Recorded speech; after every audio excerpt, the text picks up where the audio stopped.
Semuanya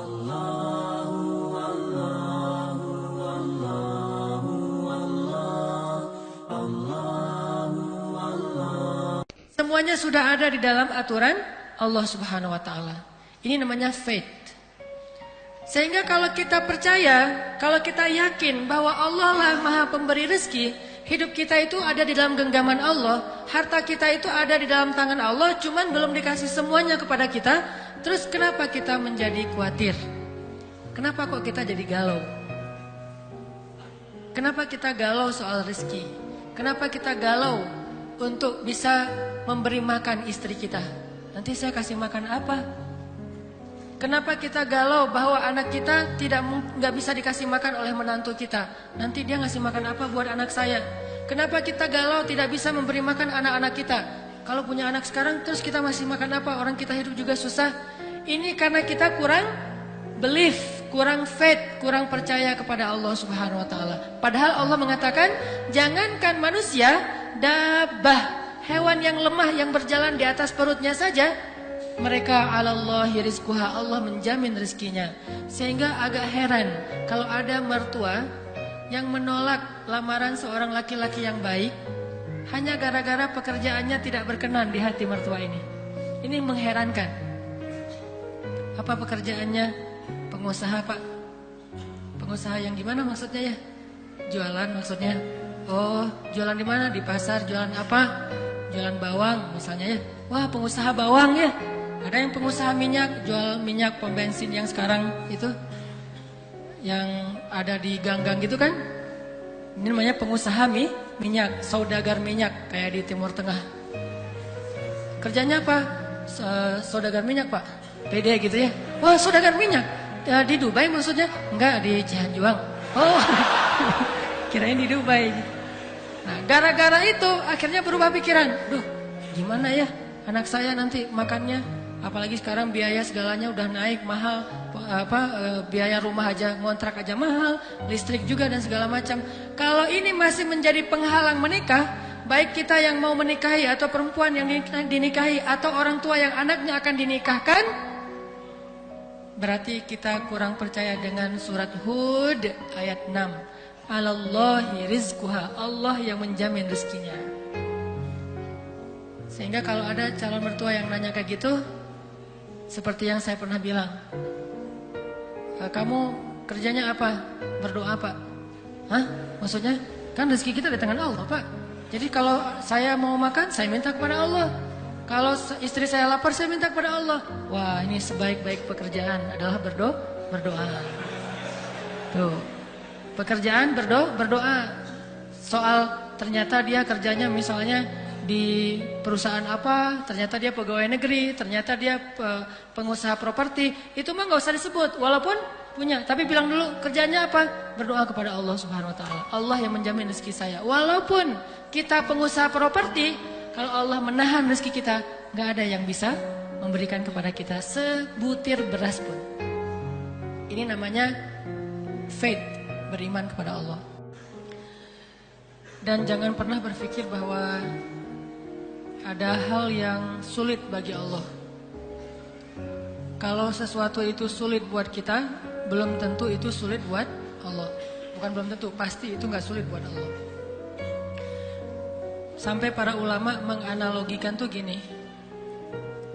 Bagi Allah, memberi rezeki sebanyak apapun kepada semua hambanya, itu lebih ringan daripada seorang yang punya harta yang berlimpah ngasih uang hanya sekitar 1.000 rupiah. Ini misalnya nih, kita minta duit ke seorang laki-laki kaya raya, bahkan terkaya di Indonesia misalnya. Dia punya mall, dia punya hotel, dia punya perusahaan-perusahaan minyak, dia punya pulau bahkan, dia punya jalan tol, kaya banget. Mungkin penghasilan dia, profit dia dalam sebulan itu udah puluhan miliar atau bahkan ratusan miliar. Saking kayanya sampai udah nggak kehitung lagi lah saking banyaknya hartanya. Pajaknya aja mungkin berapa puluh tahun gaji kita. Itu pajak yang dia keluarin setiap tahun, itu berpuluh-puluh tahun gaji kita. Orang kayak gitu Tiba-tiba kita datang minta, Pak, saya minta uang 1.000 rupiah. Kira-kira buat dia berat gak tuh 1.000 rupiah? Berat, soalnya gak ada uang receh. Nyari 1.000-nya tuh berat. Kalau nyari 100.000 mungkin bisa, nyari 1.000-nya tuh susah. Artinya bagi dia 1.000 rupiah itu ringan banget, kayak gak ngasih gitu. Kayak gak ada yang berkurang. 1.000 rupiah bagi dia sama sekali tidak mengurangi hartanya sama sekali. Jadi gak, aduh berkurang uang saya 1.000 gara-gara diminta dia. Kan gak mungkin ngomong gitu kan. Pak, saya minta uang 1.000 rupiah. 1.000 rupiah, oh buat apa? Nanya gitu buat apa? Saking beratnya ngeluarin uang 1.000, gak mungkin. Saking ringannya, jadi 1.000 rupiah, ya udah nih ambil aja. Itu juga kalau ada di saku dia, saking banyaknya harta. Maka Allah memberikan semua keinginan hambanya. Langit bumi dikasih semuanya. Itu lebih gampang buat Allah, lebih ringan buat Allah daripada laki-laki kaya tadi ngasih cuma 1.000 rupiah. Kalau dalam bahasa hadis qudsi, seandainya kalian semuanya, baik jin ataupun manusia, hewan ataupun tumbuhan, yang awal dan yang akhir, dari Nabi Adam sampai hari kiamat berkumpul, lalu semua kalian berdoa kepada Allah Subhanahu wa taala, ya Rabbi, semuanya mengatakan ya Rabbi serentak tuh. Semuanya berdoa ya Allah, Ilahi, semuanya mengeluh kepada Allah, semuanya mengadu kepada Allah, semuanya curhat kepada Allah, semuanya ngomongin masalahnya kepada Allah dan meminta jalan keluar, meminta rezeki, meminta harta, maka Allah Subhanahu wa taala memberikan semuanya sesuai dengan permintaan mereka.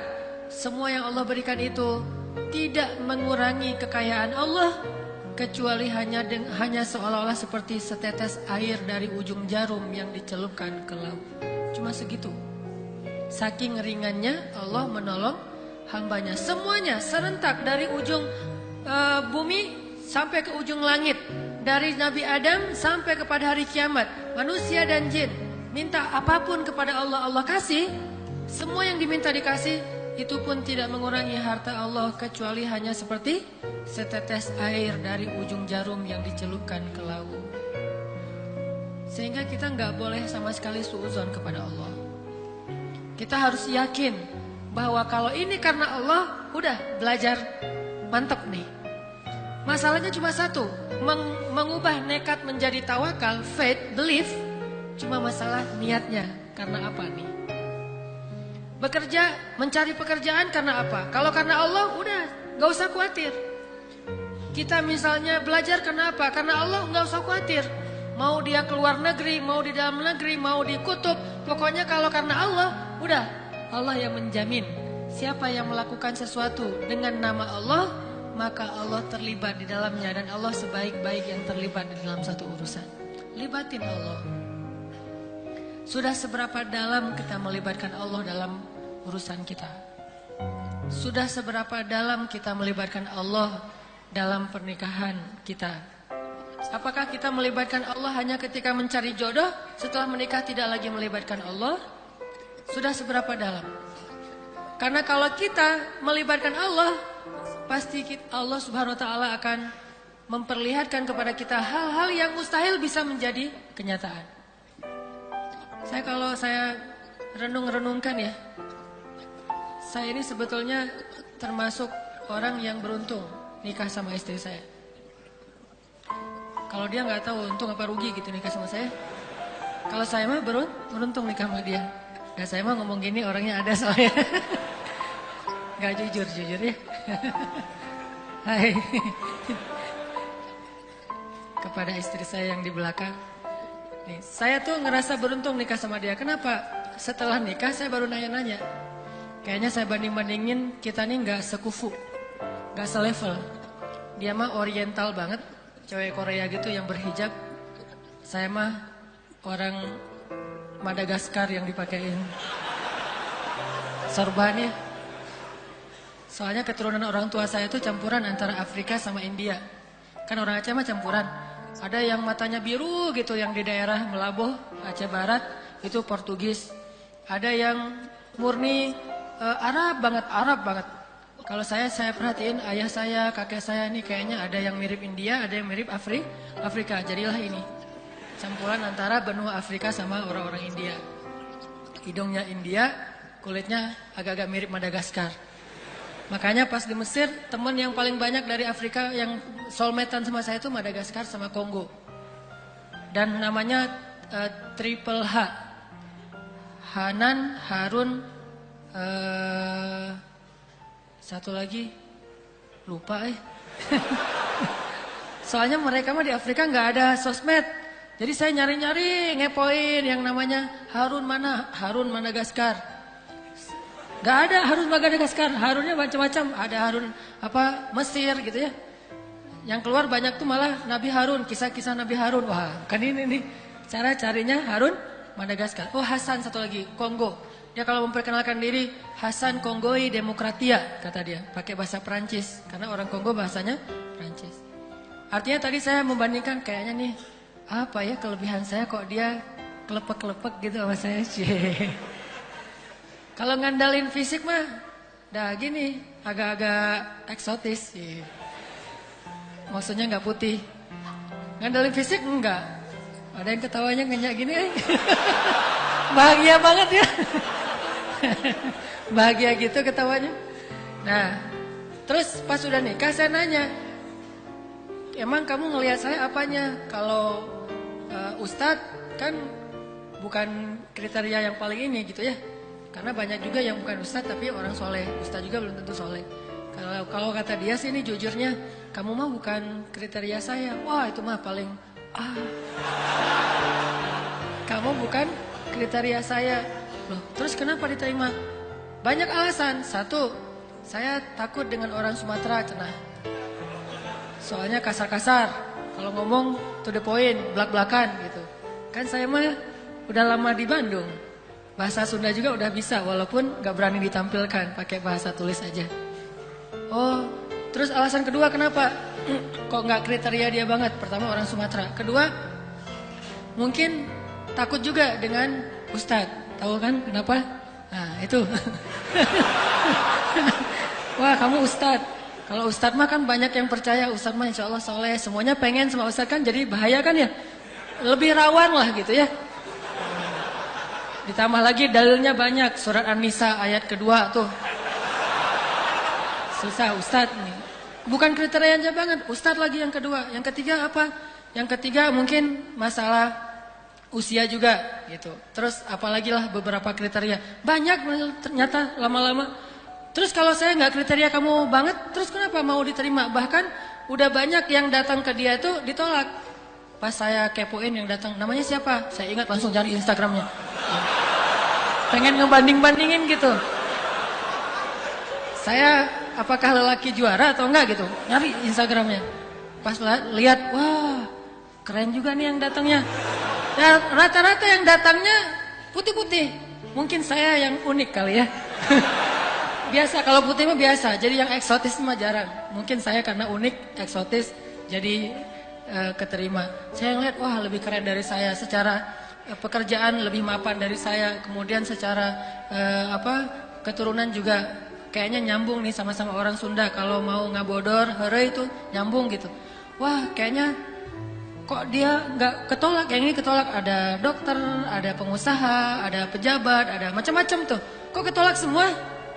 Ternyata rahasianya mungkin mereka datang ngandelin semua itu, saya mah datang ngandelin Allah SWT.